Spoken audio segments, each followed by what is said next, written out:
أعوذ بالله من الشيطان الرجيم بسم الله الرحمن الرحيم طلب العلم فريضة على كل مسلم ومسلمة وقال النبي صلى الله عليه وسلم خيركم من تعلم القرآن وعلمه আল্লাহ পাকের দরবারে লাখো কোটি শুকরিয়া।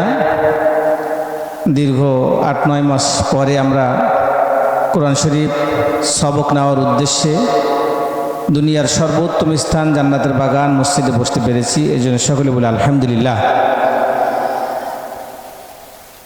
আল্লাহ রাব্বুল আলামিনের দরবারে আমরা আরও শুকরিয়াতান আদায় করি। আল্লাহ সুবহানাহু ওয়া তাআলা কোরআনের জন্য আমাদেরকে কবুল করেছেন, এই জন্য আরেকবার বলে আলহামদুলিল্লাহ। তা এখন আমাদের সামনে গুরুত্বপূর্ণ কোরআন হাদিসের আলোকে নসিহতমূলক উপদেশমূলক আলোচনা করবেন আমাদের এলাকার কৃতি সন্তান, অত্যন্ত পরিচিত মুখ, হিজলগাড়ি মাধ্যমিক বিদ্যালয়ের সম্মানিত সভাপতি মোহাম্মদ হাসান মাস্টার ভাই এখন আপনাদের সামনে সংক্ষিপ্ত কিছু আলোচনা করবেন। ভাইকে আলোচনা করার জন্য অনুরোধ করছি। আসসালামু আলাইকুম, কেমন আছো তোমরা সবাই? মহান আল্লাহ তাআলার দরবারে লাখো কোটি শুকরিয়া আদায় করি। এই মুহূর্তে তোমাদের মতো কচি কাঁচা শত শত বাচ্চারা আশেপাশে বাসায় ঘুরে বেড়াচ্ছে, ঘুমিয়ে বেড়াচ্ছে, তোমরা সেখানে নেই।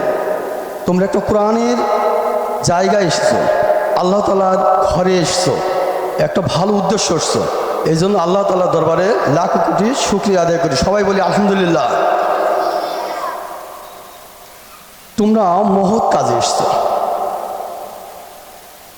কিছু বাচ্চারা আছে বিভিন্ন রকম বই পড়ছে, গল্প বই পড়ছে, আর তোমরা কি পড়ছো?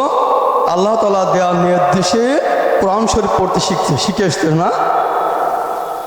এই কোরআন শরীফটা তোমরা আঁকড়িয়ে ধরে রাখবা। কতক্ষণ পর্যন্ত বলো তো? মৃত্যুর আগ পর্যন্ত। মৃত্যুর আগ পর্যন্ত তোমরা যে যেখানে যাবা এই কোরআন শরীফটা আঁকড়িয়ে ধরে রাখবা। এরপরে তোমরা বড় হবা, আস্তে আস্তে ধাপে ধাপে স্কুল যাবা, কলেজ যাবা, মাদ্রাসায় যাবা, বিভিন্ন জায়গায় যাবা, বিভিন্ন কর্মস্থানে যাবা। এরপর লেখাপড়ার জীবনটাকে শেষ করবা। তারপর আসবে আবার তোমার সাংসারিক জীবন। এই সাংসারিক জীবন পর্যন্ত প্রতিদিন তোমরা কোরআন শরীফটা আঁকড়িয়ে ধরে রাখবা।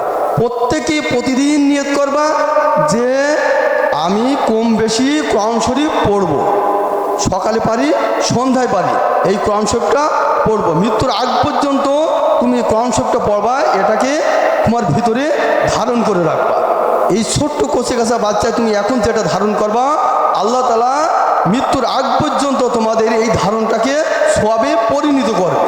কারণ তোমার কি উদ্দেশ্যটা ভালো। কি পারবে না তোমরা বাবুরা?